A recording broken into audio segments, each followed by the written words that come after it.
Shvetsiyada nima ish qilganim va qancha topganim part 2. Kecha ishimiz mana shu yerda tugatgan edi. Bir marta qilib chiqqanda, уже mana ikki marta qilib turib polni buxonani tugatdim. Qilgan ishim kechadan beri masalan shu buxonani polni tugatdim. Endi men buxonani ham tugatdim. Bu yo'q ham bo'ldi.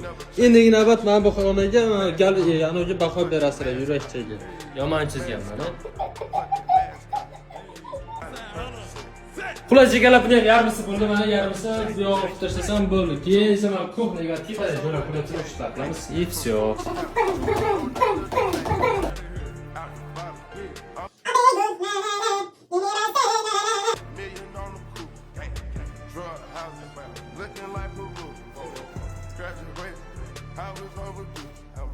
Mana qo'yib do'stlar, Leon ishi tugadi. Mana kuxnyani polvokka qo'yib chiqdi. Men bu xona bitta, ikkita, uchta xona, mana shu kuxnya.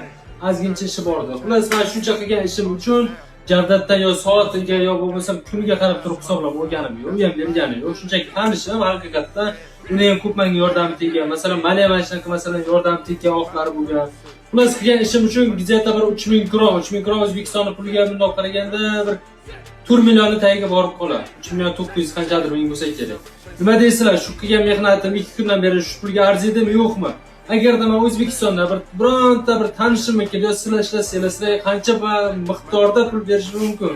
Ana o'sha narsani komment yozib ketinglar. Hammaga katta rahmat.